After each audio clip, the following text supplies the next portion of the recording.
Good morning, class 7. Better take out your social studies book and open geography lesson 6. Okay, अफेली के बाद यही chapter बेटा geography lesson 6 क्या है?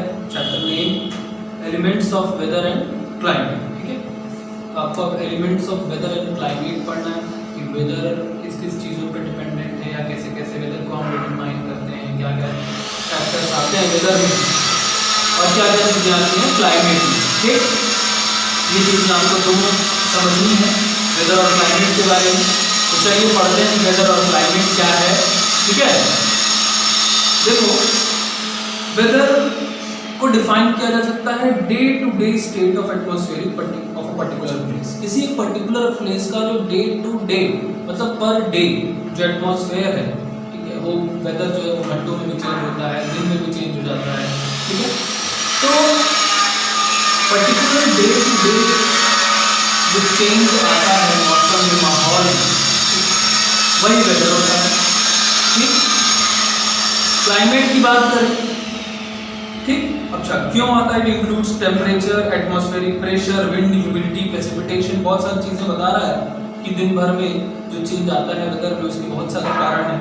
जैसे टेम्परेचर कभी बढ़ गया कभी घट गया, एटमॉस्फेरिक प्रेशर बढ़ गया घट गया तो भी वेदर में चेंज हो जाएगा. विंड, ठीक है, हवा का डायरेक्शन या हवा का स्पीड या हवा की जो है किसी भी डायरेक्शन, ठीक है, कभी कोल्ड विंड चली, ठीक है, तो भी. ह्यूमिडिटी, ह्यूमिडिटी मीन्स क्या होता है? कितना अमाउंट ऑफ वाटर प्रेजेंट है एयर में, वो भी डिपेंड करता है वेदर को. अगर ज़्यादा है तो ज़्यादा ह्यूमिडिटी रहेगी, कम है तो कम ह्यूमिडिटी रहेगी. ठीक है, और प्रेसिपिटेशन मतलब रेन, बारिश भी जो है वो भी आपको क्या करता है वेदर को चेंज करता है. बहुत ज़्यादा गर्मी में बारिश हो गई तो मौसम ठंडा हो जाता है ना. तो ये सारी चीज़ें वेदर में आती हैं. इसके बाद हम चलते हैं क्लाइमेट पे. क्लाइमेट क्या होता है? तो देखो बेटा, क्लाइमेट कह रहा है एवरेज वेदर पैटर्न. जो वेदर पैटर्न है, एवरेज वेदर पैटर्न जो है for long period of time, इसी को हम लोग क्लाइमेट कहते हैं.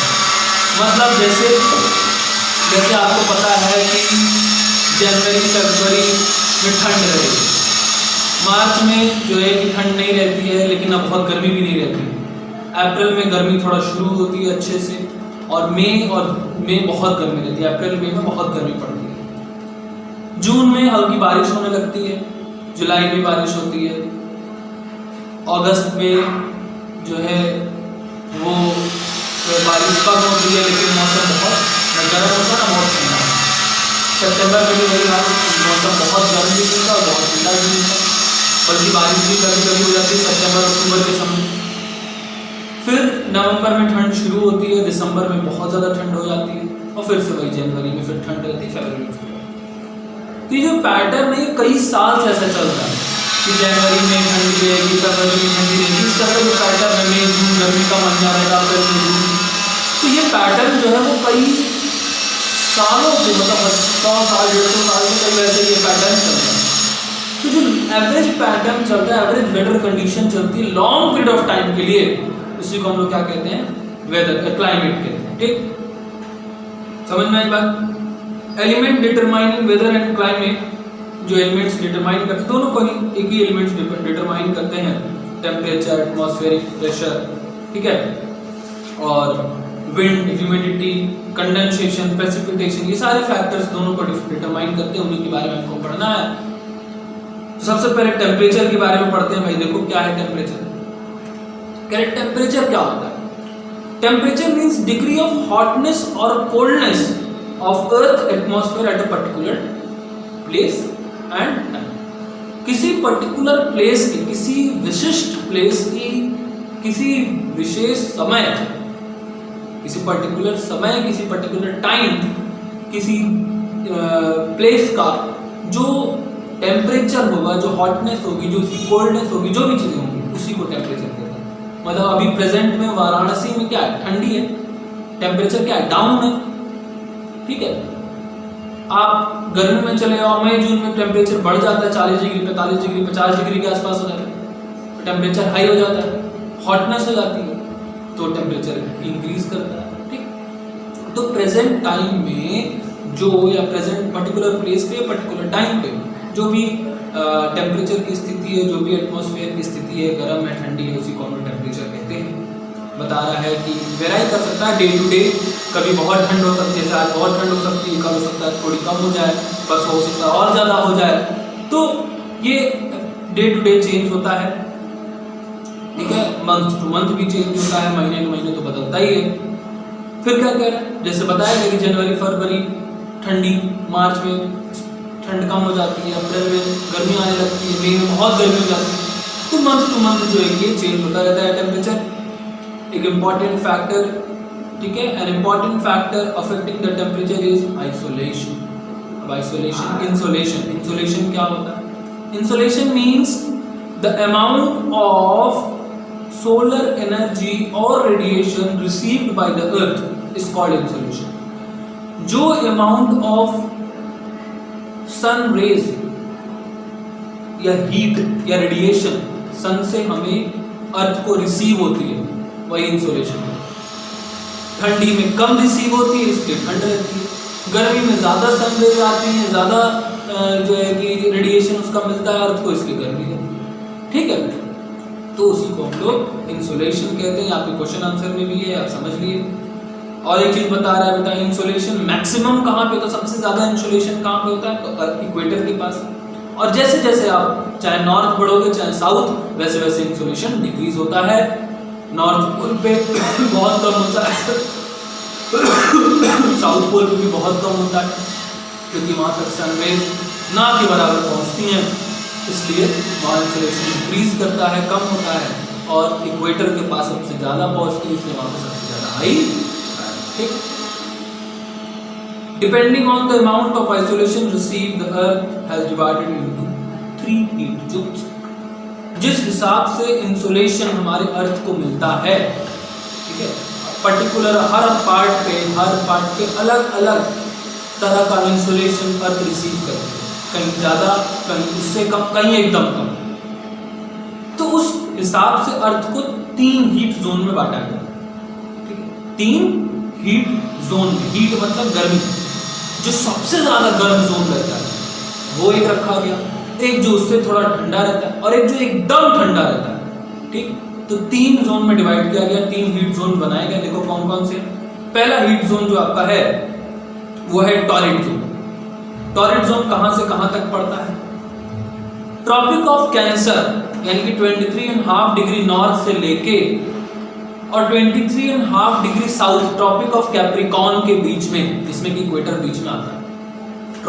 ट्रॉपिक ऑफ कैंसर से ट्रॉपिक ऑफ कैप्रिकॉर्न के बीच में, जो आपको बना भी है, देखोगे आप बुक में ध्यान से दिखेगा, ये फिगर बनाया देखो, इसमें ध्यान से देखिए। ये दोनों इक्वेटर के ऊपर, इक्वेटर के नीचे, टॉरिड इक्वेटर के ऊपर ट्रॉपिक ऑफ कैप्रिकॉर्न तक, इक्वेटर के नीचे इक्वेटर के ऊपर ट्रॉपिक ऑफ कैंसर तक, और इक्वेटर के नीचे ट्रॉपिक ऑफ कैप्रिकॉर्न तक क्या होता है? Torrid zone. यहाँ पे सबसे ज्यादा इंसोलेशन होता है, सबसे ज्यादा यहाँ पे सनरेज रिसीव होती है, ठीक। इसके बाद आता है टेम्परेट जोन। ऊपर भी है, मतलब नॉर्थ साइड भी है और साउथ साइड भी, अर्थ के नॉर्दर्न हेमिस्फीयर में भी है और सदर्न हेमिस्फीयर में भी है। नॉर्दर्न हेमिस्फीयर में कहां से कहां तक है? ट्रॉपिक ऑफ कैंसर से अंटार्कटिक सर्कल तक, सॉरी आर्कटिक सर्कल तक, आर्कटिक है ना ऊपर, हाँ ऊपर Arctic circle. Tropic of Cancer से आर्कटिक सर्कल तक यानी कि 23 डिग्री 30 मिनट्स नॉर्थ से 66 डिग्री 30 मिनट नॉर्थ तक टेम्परेट जोन ऊपर है। और वही नीचे भी ट्रॉपिक ऑफ कैप्रिकॉर्न से कहां तक? अंटार्कटिक सर्कल तक। ऊपर ट्रॉपिक ऑफ कैंसर से आर्कटिक, नीचे ट्रॉपिक ऑफ कैप्रिकॉर्न से अंटार्कटिक। ये कौन सा जोन है? Temperate zone. Last third zone जो बच गया, जिसका नाम है फ्रिजिड जोन, जो बहुत ठंडा रहता है, थ्रू आउट द ईयर ठंडा रहता है, ठीक। वो कहां पे? आर्कटिक सर्कल से नॉर्थ पोल तक, ऊपर एकदम 66.5 डिग्री से 90 डिग्री तक नॉर्थ तक, और नीचे 66.5 डिग्री साउथ से 90 डिग्री साउथ तक, नीचे भी अटलांटिक सर्कल से नॉर्थ साउथ पोल तक। आपका क्या पड़ता है? क्या पड़ता है? फ्रिजिड जोन, फ्रिज से बना फ्रिजिड जोन, ठीक है। तो यही 3 हीट जोन है जिसमें कि डिवाइड किया गया आपके अर्थ को, ठीक है, इंसुलेशन के मीडियम के हिसाब से। फैक्टर अफेक्टिंग टेम्परेचर, टेम्परेचर को कौन कौन से फैक्टर अफेक्ट करते हैं, कहाँ ज़्यादा गर्मी होती है, कहाँ कम गर्मी होती है, कहाँ ठंडी होती है, कहाँ टेम्परेचर बहुत ज़्यादा ना ठंडा होता है ना बहुत गर्म होता है। तो इस टेम्परेचर को भी बहुत सारी चीज़ें अफेक्ट करती हैं। क्या क्या अफेक्ट करता है? पहला देखो लैटिट्यूड, फिर है एल्टीट्यूड, फिर डिस्टेंस फ्रॉम सी, फिर प्रिवेलिंग विंड, फिर ओशियन करेंट्स। लैटिट्यूड क्या? इक्वेटर के कंपैरिजन में कितना ऊपर नीचे आगे पीछे ये लैटिट्यूड है। अगर इक्वेटर के पास है तो क्या होगा? गर्मी ज़्यादा होगी। इक्वेटर से दूर है तो वहाँ थोड़ा कम गर्मी या ठंड होगी, ठीक। बस तो टेम्परेचर कैसे डिफाइंड होता है? इक्वेटर के पास या दूर होने से, पहली बात लैटिट्यूड से। यानी कि लैटिट्यूड अगर इक्वेटर के पास है तो वहाँ पे इंसुलेशन ज़्यादा होगा, तो वहाँ पे हीट ज़्यादा होगी, गर्मी ज़्यादा होगी। अगर दूर है तो इंसुलेशन कम होगा, वहाँ पे हीट कम होगी, ठीक। एल्टीट्यूड, एल्टीट्यूड मतलब क्या? हाइट, आपकी सी लेवल से हाइट कितनी है। जितना आप ऊपर चलते चले जाओगे उतना आपको ठंडी मिलती चली जाएगी। तो हिल स्टेशन पे ठंडी रहती है ना, ठीक है। तो वैसे जितना आप सी से ऊपर जाओगे, सी लेवल से ऊपर जाओगे, उतना ज़्यादा ऊपर जो है कि एटमॉस्फेरिक प्रेशर जो होता है वो डिक्रीज हो जाता है और आपको वहाँ पे ठंड मिलती है। हाई एल्टीट्यूड कूलर एरिया जो है वहाँ पे आपको ठंड मिलती है, ठीक। डिस्टेंस फ्रॉम सी, समुद्र से कितनी दूरी पे है। अब इसका क्या मतलब? अगर समुद्र के सी के नदी के पास है तो वहां पे ना बहुत गर्मी होगी ना बहुत ठंडी होगी। जैसे कोस्टल एरियाज हो गया, ना वहाँ बहुत ठंड पड़ती है ना गर्मी पड़ती है। जैसे मुंबई हो गया, महाराष्ट्र हो गया, पूरा मतलब महाराष्ट्र, कर्नाटक, तमिलनाडु, ये सब में, वेस्ट बंगाल, ये सब में ना बहुत गर्मी पड़ती ना बहुत ज़्यादा ठंडी पड़ती है। क्यों? क्योंकि यहाँ पे जो लैंड ब्रिज सी ब्रिज का प्रोसेस आप बचपन से पढ़ते आ रहे हो वो होता रहता है।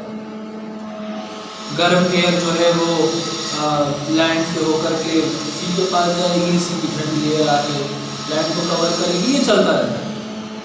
और रात में जैसे उल्टा प्रोसेस, इसकी वजह से ना यहाँ पे बहुत गर्मी रहती है ना बहुत ठंडी रहती है। इससे दूर वाले इलाके में भाई ठंडी भी रहती है और गर्मी भी रहती है, दोनों चीज़ें।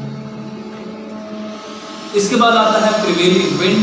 प्रिवेलिंग विंड मतलब हवाएं किधर से बह रही हैं, कहाँ से बह रही हैं। देखो the wind has affected the temperature of the area as heat transfer करती है। विंड भी, हवा भी हीट ट्रांसफर करती है, लू चलती है ना, हीट ट्रांसफर करती है। Wind blowing over an area are cold then they lower the temperature of that area. ठंडी हवाएं बह रही हैं, अगर समुद्र से होते हवाएं लेके जा रही हैं तो वो क्या करती हैं, हवा को ठंडा कर देती हैं, तो टेम्परेचर भी डिक्रीज हो जाता है ना, टेम्परेचर डिक्रीज हो जाता है। अगर विंड में गर्म हवा बह रही तो टेम्परेचर इंक्रीज हो जाता है, ठीक। फिर दे रहा है आपका ओशियन करंट। ओशियन करंट क्या होता है? देखो, ocean current are the steady flow of surface ocean water from one place to another in prevailing direction. पर जिस डायरेक्शन में विंड बाहर के लिए जाएगी उस डायरेक्शन में ओशियन करंट्स जाएंगे। और क्या बता रहा है कि दे मे वार्म और cold when wind blows over them. भाई अब अगर ओशियन करंट है, ओशियन ठंडा है तो उसके ऊपर से अगर हवा जा रही है तो भाई वो ठंडी लेके जाएगी, अगर गर्म है तो गर्म लेके जाएगी, ठीक। When wind blow over them they become warm और cold according to the effect of temperature of a place around them. भाई उनके आसपास, ओशियन के आसपास जैसे टेम्परेचर है उसी को अडॉप्ट करके ठंडे या गर्म होते रहते हैं, जिससे कि आसपास का टेम्परेचर, उनका टेम्परेचर अफेक्ट, ठीक। तो ये तो हो गया लैटिट्यूड भी पढ़ ली, एल्टीट्यूड भी, डायरेक्शन भी, प्रिवेलिंग विंड भी और ओशियन करंट भी पढ़ ली। अब बात आती है कि टेम्परेचर को मेजर कैसे किया जाए, ठीक है। तो बता रहा है कि इंस्ट्रूमेंट ऑफ टेम्परेचर जो मेजर करने के लिए, जैसे कि आपको बुखार हो जाता है तो मम्मी कैसे नापती है? थर्मामीटर से। आप डॉक्टर के पास जाते हो तो डॉक्टर आपका टेम्परेचर कैसे मेजर करता है? थर्मामीटर से करता है ना, मुंह में लगाता है। अब तो डिजिटल वाला आ गया, आप तो देख ही रहे हो, कोरोना में हर जगह सर के ऊपर लगा के टेस्ट कर रहे हैं, है ना। Common scale of measuring temperature is Fahrenheit और सेल्सियस। जो कॉमन स्केल है वो या तो फ़ारेनहाइट में मेजर होता है तो सेल्सियस में मेजर होता है। कह रहा है कि on Fahrenheit scale melting point, Fahrenheit scale पे मेल्टिंग पॉइंट 32 डिग्री फ़ारेनहाइट है और बॉइलिंग पॉइंट 212 डिग्री है। जबकि अगर सेल्सियस में आइए तो मेल्टिंग पॉइंट 0 डिग्री है और Fahrenheit boiling point 100 degree Celsius है। ठीक, अब बात आती है एटमॉस्फेरिक प्रेशर की। एटमॉस्फेरिक प्रेशर पढ़ना है ना, टेम्परेचर पढ़ लिए, अब एटमॉस्फेरिक प्रेशर पढ़ो।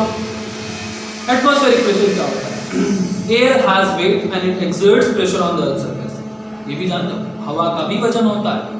आप कभी गुब्बारे में हवा भर के और जो आपका स्केल आ गया आजकल डिजिटल वाला, उसमें नाप के देखिए, हवा का भी वेट होता है। ठीक है, कोई बोल रहा है कि एयर का भी वेट होता है, वो भी अर्थ सरफेस पे प्रेशर डालती है, उसी प्रेशर को एटमॉस्फेरिक प्रेशर कहा जाता है। इसको जिस इंस्ट्रूमेंट से मेजर किया जाता है उसका नाम है बैरोमीटर। बैरोमीटर से हम मेजर कर सकते हैं कि एयर का प्रेशर कितना है। We don't feel atmospheric pressure because our body exerts counter pressure. हमें क्यों नहीं होता एयर प्रेशर, हमें क्यों नहीं फील होता है? क्योंकि हमारी बॉडी जो है वो खुद काउंटर प्रेशर, मतलब हमारे पास हमारे भगवान ने ऐसा बनाया कि हम लोग खुद काउंटर प्रेशर पुट करते रहते हैं एयर पे, इसलिए हमें एयर प्रेशर नहीं फील होता। Air pressure is maximum at sea level. Sea level पे एयर प्रेशर सबसे ज़्यादा होता है और जैसे जैसे आप ऊपर बढ़ते चले जाओगे वैसे वैसे एयर प्रेशर डिक्रीज होता चला जाएगा। ठीक, air moves from a region to higher pressure to a region of lower pressure. Air हमेशा मूव करती है जहाँ पे हाई प्रेशर रहता है। एटमॉस्फेरिक प्रेशर बेटा आपको, अब चलते हैं हम फैक्टर अफेक्टिंग एटमॉस्फेरिक प्रेशर। अभी तक हमने फैक्टर अफेक्टिंग टेम्परेचर पढ़ा, अब हम पढ़ेंगे फैक्टर अफेक्टिंग एटमॉस्फेरिक प्रेशर। ठीक, देखो क्या क्या है एटमॉस्फेरिक प्रेशर को। पहले तो टेम्परेचर, एल्टीट्यूड और वाटर वेपर, ये तीन चीजें इफेक्ट करती हैं, टेम्परेचर, एल्टीट्यूड और वाटर वेपर। ठीक, कह रहा है कि व्हेन टेम्परेचर इंक्रीज, जब टेम्परेचर बढ़ेगा, एयर बिकम वार्म, एयर गर्म हो जाएगी, it expands and become less dense, वो फैल जाएगी और लेस डेंस हो जाएगी। ठीक है, डेंसिटी उसकी कम हो जाएगी। डेंसिटी जब कम हो जाएगी, as the air become less dense, it rises vertically and reduce the atmospheric pressure. जानते ही हो बेटा, जब कोई भी चीज डेंस से लाइट हो जाती है, हल्की हो जाती है, तो क्या हो जाती है वो लाइट हो जाती है, हल्की हो जाती है। हल्की होने के बाद क्या करती है, रेज अब ऊपर उठने लगती है। ठीक है, और ऊपर उठ जाएगी जब, तो क्या होगा, एटमॉस्फेरिक प्रेशर कम हो जाएगा। ठीक है, तो टेम्परेचर ऐसे इफेक्ट करता है एटमॉस्फेरिक प्रेशर। सिमिलरली इसी तरह से जब ठंडी पड़ेगी, ठंड होगा तो क्या हो जाएगा, तो जो है कि श्रिंक कर जाएगी। देखो कभी कभी गर्मियों में भी नाक से खून आ जाता है। ठीक है, ठंडियों में भी कभी कभी नाक से खून आता है। ठंडी में तो इसलिए होता है कि एटमॉस्फेरिक प्रेशर ज़्यादा होता है। ठीक है भाई, ठंडी में प्रेशर ज़्यादा हुआ और फिर जो है नाक से ब्लड आ गया। ठीक, अच्छा, तो वही कह रहा है कि similarly when air cools it shrink हो जाती है, बिकम डेंस हो जाती है, एंड सिंक वर्टिकली मतलब ये सिंक हो जाती है। दिस एक्सर्ट्स मोर प्रेशर, और इसलिए एटमॉस्फेरिक प्रेशर बढ़ता है। एटमॉस्फेरिक प्रेशर बढ़ता है तो हम लोग को भी प्रेशर बढ़ता है। ठीक, इसके बाद आती बात एल्टीट्यूड की। एल्टीट्यूड क्या होता है बेटा, क्या atmospheric pressure is directly related to the density of air. Atmospheric pressure density of air से डायरेक्टली रिलेटेड है। तो जैसे ही कि आप सी लेवल के पास हो तो क्या होगा, एटमॉस्फेरिक प्रेशर क्या होगा, सबसे ज़्यादा होगा। जैसे जैसे आप ऊपर बढ़ते जाओगे वैसे वैसे एटमॉस्फेरिक प्रेशर कम होता चला जाएगा। क्यों? क्योंकि सी लेवल के पास एयर ज़्यादा डेंस होती है, और जैसे जैसे आप ऊपर बढ़ते चले जाओगे वैसे वैसे डेंसिटी जो है कि वो डिक्रीज होती जाती है। ठीक, अच्छा, क्या होगा, hence climb higher the air become less dense and hence there is a less atmospheric pressure. Water vapor क्या है? Air contain water vapors less than the same amount of dry air. Dry air जितनी होगी उससे water vaporized air जो होगी वो कम आएगी उसमें, और less dense कह रहा है कि जो एयर वाटर कंटेन करेगा उसका वेट कम होगा ड्राई एयर के कंपैरिजन में। इसीलिए dry air is more dense, इसलिए ड्राई एयर ज़्यादा डेंस होती है। And exerts more pressure than the moist air, ठीक। इसीलिए ड्राई एयर ज़्यादा प्रेशर एक्सर्ट करती है देन द मॉइस्ट एयर, यानी कि नमी वाला जो एयर होती है वो कम प्रेशर एक्सर्ट करती है और ड्राई एयर ज़्यादा pressure exert. Measure of pressure, pressure कैसे मेजर किया जाता है? एयर प्रेशर को जिससे मेजर किया जाता है उसको हम लोग मिली बार कहते हैं, मिल्की बार नहीं कहते हैं, मिली बार कहते हैं, ठीक है। इसमें क्या होता है, air pressure can be measured by using the mercury barometer, mercury barometer से भी हम लोग एयर प्रेशर को मेजर कर सकते हैं, एंड ठीक है एंड्रॉयड बैरोमीटर, और एंड्रॉयड भी बैरोमीटर आ गया, उससे भी आप एयर प्रेशर मेजर कर सकते हो, ठीक है। अब इसके बाद कुछ प्रेशर बेल्ट्स की बातें हैं, तो हम लोग नेक्स्ट वीडियो में प्रेशर बेल्ट्स की बातें पढ़ेंगे। Low pressure high pressure belt है, नेक्स्ट वीडियो में पढ़ेंगे। विंड के बारे में नेक्स्ट वीडियो में पढ़ेंगे, ओके। तो ये 2 टॉपिक हम लोग नेक्स्ट वीडियो में 2-3 टॉपिक जो भी बचा हुआ है वो कवर करेंगे, ओके। Thank you class.